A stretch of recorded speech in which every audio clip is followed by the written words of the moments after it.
Mismong si Pangulong Marcos na po ang nagsabi, karapatan ng mga Duterte ang sabay-sabay na tumakbo sa Senado.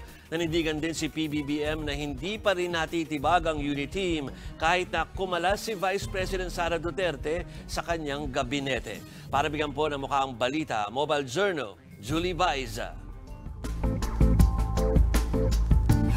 Mag-aanunsyo na ngayong linggo ng bagong kalihim ng Department of Education si Pangulong Bongbong Marcos.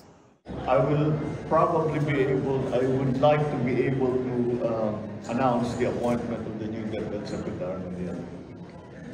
We cannot leave it open. Ang importante yung trabaho nila. We cannot just leave it like that. Nakatiwang na walang secretary. Kaya minamadali ko lahat. Sinasabi ko, bigyan niyo ako ng maraming pangalan.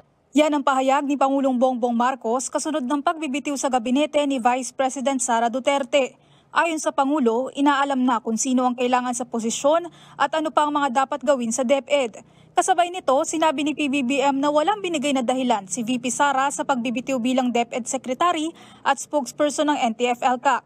Para sa Pangulo, hindi pa rin natitibag ang unity team. So it does not change anything for the unity team. Depende lang kung ano yung positioning ni Inday Sara. Pagdating ng eleksyon, siya ba ay nasa administrasyon o siya ba ay nasa posisyon?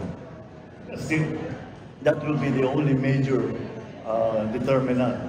Ito naman ang reaksyon ni Pangulong Marcos sa planong pagtakbo ni na former President Rodrigo Duterte, Davao City Mayor Baste Duterte at Davao City 1st District Representative Paulo Duterte sa Senado sa susunod na taon. It's a free country. You're allowed to do what they want. Masyado pa raw maaga para pag-usapan ng eleksyon. Mas dapat daw tutukan ang West Philippine Sea. We have over 100 already protests. We have already made a similar number of demarches. So we have to do more than just that. Kasi papatawag natin yung ambassador, sasabihin natin itong posisyon namin, hindi namin gusto yung nangyari. And that's it. But we have to do more than that. So we are. Nanindigan naman si PBBM na hindi armed attack ang ginawa ng China sa Ayungin Shoal nitong Hunyo 17, kahit na isang Navy man ang naputulan ng daliri sa kalagitnaan ng pangaharas ng Chinese Coast Guard. It's not armed. Walang pumutok. Hindi tayo tinutukan ng baril. But it was a deliberate action to stop our people. Mobile Journal, Julie Baiza po, hatid ang mukha ng balita.